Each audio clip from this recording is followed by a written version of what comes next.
Candy the flying bird. आज मैं हूँ पौंडीचेरी में। पौंडीचेरी हमारी इंडिया की एक बहुत ही खूबसूरत डेस्टिनेशन है। अगर आपके पास में 2 से 3 दिन है तो यहाँ पर आकर आप बहुत ही खूबसूरत वेकेशन स्पेंड कर सकते हैं। पौंडीचेरी की वैसे तो काफ़ी बड़ी हिस्ट्री है जो कि आप गूगल पे पढ़ सकते हैं, बल्कि जितना मुझे पता है वो मैं आपको बता देती हूँ कि until 1954 it was a French colonial state. यहाँ पर ब्रिटिशर्स ने रूल किया है, पुर्तगाली भी यहाँ पर आए थे, डच यहाँ पर आए थे, फ्रेंच यहाँ पर आए थे, बहुत सारे लोगों ने इधर पर रूल किया है और फाइनली अब ये सेंट्रल गवर्नमेंट के अंदर में है। ये इंडिया के बहुत ही खूबसूरत डेस्टिनेशंस में से एक है जहाँ के बीचेस बहुत ही ज़्यादा खूबसूरत हैं। यहाँ पर आपको फ्रेंच एंड तमिल दोनों ही कल्चर का एक बहुत ही खूबसूरत ब्लेंड देखने के लिए आपको यहाँ पर मिलता है। और मैं इस वीडियो में सब कुछ कवर करने वाली हूँ कि आप पौंडीचेरी आएँ तो आपको कौन कौन सी जगहों पे जाना चाहिए, कहाँ पर खाना खाना चाहिए, सारी की सारी इन्फॉर्मेशन इस वीडियो में रहेगी। प्लीज़ इस वीडियो को लास्ट तक देखते रहिएगा। अगर अभी तक चैनल को सब्सक्राइब नहीं किया है तो please subscribe this channel, like, comment and share. Friends, Pondicherry में अगर सबसे अच्छा और सबसे प्यारा और सुंदर कोई बीच है तो वो है पैराडाइज बीच। तो मैंने इसको नंबर 1 पे रखा है। मैं सबसे पहले पैराडाइज बीच देखने के लिए आई हूँ। यहाँ पर एक बोट हाउस है, वहाँ से आपको यहाँ आने के लिए एक छोटी सी बोट्स भी चलती हैं, शिप्स भी चलती हैं। जो भी आपको लेना, आपको अपनी प्राइवेट बोट करना है वो भी कर सकते हो। ग्रुप्स में भी यहाँ पर बोट आती हैं, आपको शेयरिंग बोट लेनी है आप वो भी कर सकते हो। 350 रुपीज़ अप्रॉक्स यहाँ पर ये लोग चार्ज करते हैं। वो आपको लेकर भी आते हैं यहाँ पर और यहाँ से वापस आपको पौंडीचेरी लेकर भी जाते हैं। एक बहुत ही खूबसूरत बीच है जो कि मैं अभी इस वीडियो में आपको इसका एक छोटा सा क्लिप दिखाऊंगी। यहाँ की सैंड एकदम वाइट कलर की है, बीच बहुत ही ज़्यादा खूबसूरत है। यहाँ पर बहुत ही कम क्राउडेड रहता है ये beach, so I like it.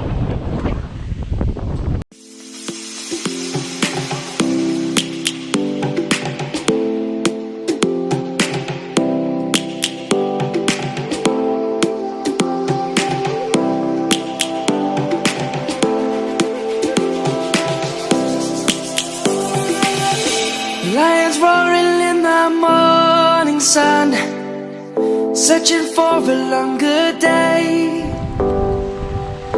People feeling like the paradise बीच के बाद में अब जो मेरा नेक्स्ट डेस्टिनेशन है वो है रॉक बीच। रॉक बीच यहाँ का एक बहुत ही सुंदर बीच है। एक्चुअली में रॉक बीच, प्रोमिनेंट बीच और एक बीच और है आगे, उसे पौंडीचेरी बीच बोलती है। ये सारे एक ही लेन में हैं, तो आपको एक स्ट्रेच से दूसरे स्ट्रेच में पूरा वॉक करना पड़ेगा अगर आपको सारे बीचेस देखना है तो।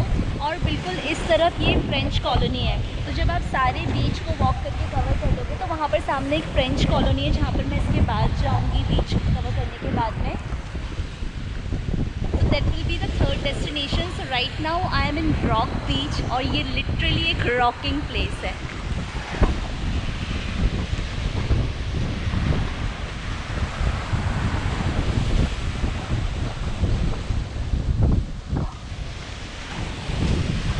मैं आ चुकी हूँ प्रोमेनाड बीच पे। प्रोमेनाड बीच रॉक बीच के पास में है, बिल्कुल एडजेसेंट है।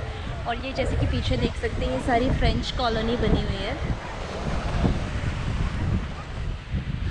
अगर आप इवनिंग में सनसेट देखेंगे यहाँ से तो आपको बहुत अच्छा लगेगा। ये सनसेट के लिए सबसे बेस्ट जगह लगी मुझे अभी तक की जितना भी चीज़ें मैंने यहाँ पर देखी हैं।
टिप है कि आप जब भी फ्रेंच क्वार्टर घूमने के लिए जाएं, प्लीज़ आप वहाँ पर वॉकिंग टूर के लिए गाइड ज़रूर हायर कर लें, बिकॉज़ फ्रेंच क्वार्टर्स का जो स्ट्रीट है काफ़ी ज़्यादा बड़ा है। आपको नहीं पता आपको कहाँ क्या देखना है, कौन सी बिल्डिंग की क्या हिस्ट्री है, किस फ्रेंच क्वार्टर के पीछे उसके पीछे की जो हिस्ट्री है वो क्या है।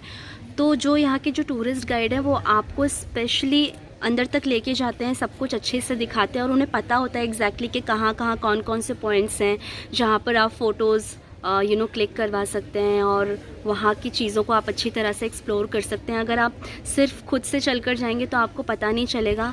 Hardly they are charging 500 to 600 rupees per person, but वो जो 2 से ढाई घंटे का जो वॉकिंग टूर होता है वो बहुत ही ज़्यादा वर्थ होता है। तो उसके बाद में उनका फ़ोटो और उनका वीडियो मैं दोनों शेयर करूँगी। बहुत ही अच्छे गाइड हैं वो, तो उनसे जो है उनके साथ में आप टूर ले सकते हैं। और इन केस अगर वो अवेलेबल नहीं है तो आप बाकी भी और आपको कॉन्टैक्ट्स यहाँ आकर के मिल जाएंगे।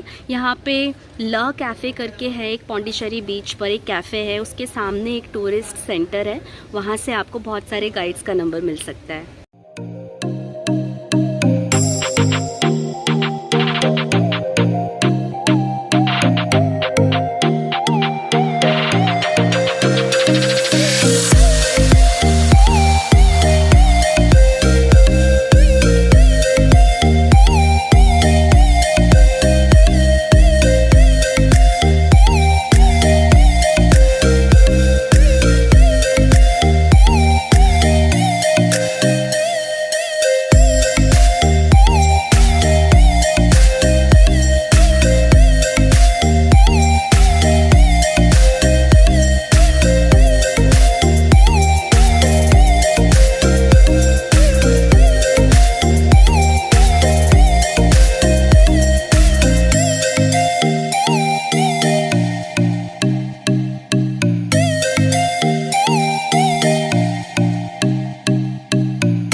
पौंडीचेरी में 4th डे है, तो मैं आप लोगों के साथ में अपना कुछ एक्सपीरियंस शेयर करती हूँ।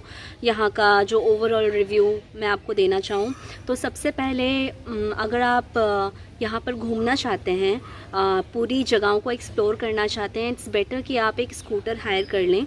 यहाँ पर स्कूटर का प्राइस अप्रॉक्स 200, 250, 300, 350 डिपेंडिंग कि आप कौन सा स्कूटर ले रहे हैं, वो पर डे के हिसाब से आपको पे करना होता है। और ये सबसे चीपेस्ट मोड ऑफ ट्रैवलिंग है यहाँ पौंडीचेरी को एक्सप्लोर करने के लिए।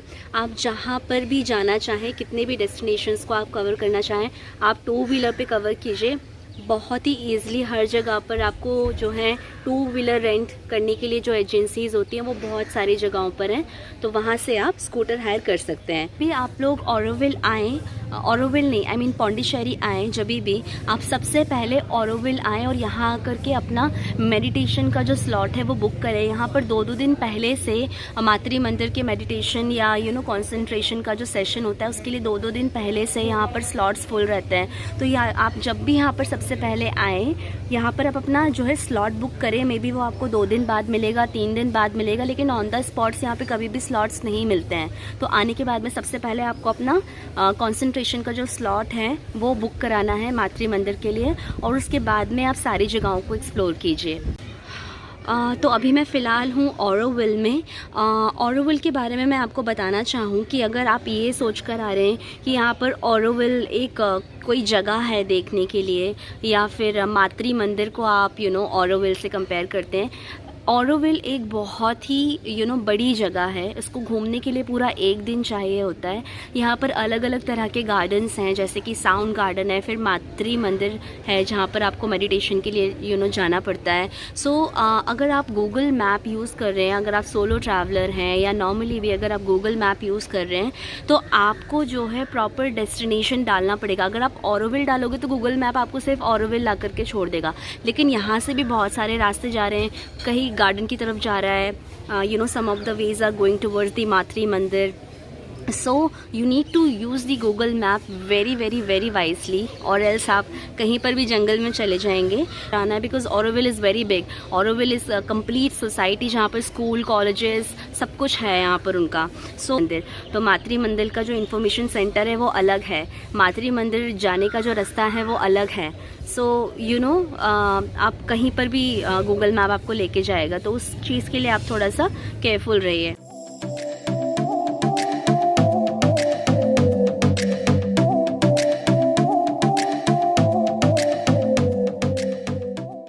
और अब मैं बात करती हूँ यहाँ पर लोकलाइट्स की। तो जो यहाँ के लोग हैं वो बहुत ही ज़्यादा हेल्पफुल हैं, फ्रेंडली हैं। कहीं कहीं पर यू नो 2 से 3 ऑड केसेस हर जगह पर होते हैं। कुछ लोग you know they have a different mind set, but mostly अगर मैं ऑन एन एवरेज देखूँ तो यहाँ पर काफ़ी अच्छे हैं लोग। लैंग्वेज का थोड़ा सा बैरियर आपको आ सकता है, क्योंकि अगर आप नॉर्थ इंडिया से आ रहे हैं या तो फिर आप अगर नॉर्थ ईस्ट से आ रहे हैं तो यहाँ पर लैंग्वेज का बहुत प्रॉब्लम है। अगर आपको इंग्लिश आती है तो फिर I don't think so there should be any problem. यहाँ लोगों को हिंदी बहुत ना के बराबर आती है, आती ही नहीं है। तमिल और इंग्लिश या फ्रेंच, ये इस तरह की जो लैंग्वेजेस हैं यहाँ पर बोली जाती हैं। कल्चर की अगर मैं बात करूँ तो यहाँ पर आपको फ्रेंच, रोम, तमिल, ये सारी कल्चर का you know all together mix एक ब्लेंड आपको देखने के लिए मिलता है। लेकिन लैंग्वेज अगर आप कम्युनिकेट करना चाहो तो ज़्यादातर लोगों को जो है इंग्लिश आती है और तमिल आती है, पर हिंदी अगर आपको सिर्फ हिंदी आती है तो थोड़ी सी आपको कम्युनिकेशन में प्रॉब्लम हो सकती है। लेकिन फिर भी आप साइन लैंग्वेज से कम्युनिकेट कर सकते हैं उन लोगों से।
So it's really fun. I'll just give it to you. Actually, we should have had 4 that 2 people can play together.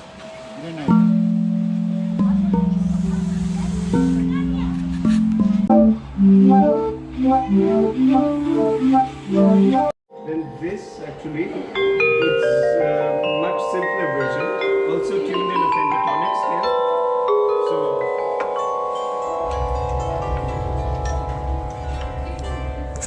अच्छे से आपको घूमना है पौंडीचेरी तो कम से कम आपको 4 दिन चाहिए होते। मैंने काफ़ी सारे यूट्यूब चैनल्स देखे जहाँ पर 2 दिन पौंडीचेरी का 2 दिन का आइटनरी बताया है, 2.5 दिन का बताया है, पर ऐसा कुछ भी नहीं है। एक्चुअली पौंडीचेरी में देखने के लिए बहुत सारी चीज़ें हैं, तो 2 दिन में मुझे तो नहीं लगता कि आप सब कुछ कवर कर सकते हो, और सारी ही चीज़ें काफ़ी ज़्यादा अच्छी हैं, तो आप कुछ स्किप भी नहीं कर सकते हो। तो you know that is the thing. तो एटलीस्ट आपको 4 दिन तो चाहिए ही पड़ेंगे। जब आप auroville आएंगे तो आप auroville की सारी डेस्टिनेशंस को कवर करने में पूरा 1 दिन लगेगा, और जो यहाँ से सबसे नियरेस्ट बीच है वो है सेरेनिटी बीच, वहाँ पर भी आप उसी दिन जाएंगे जिस दिन आप auroville आते हैं।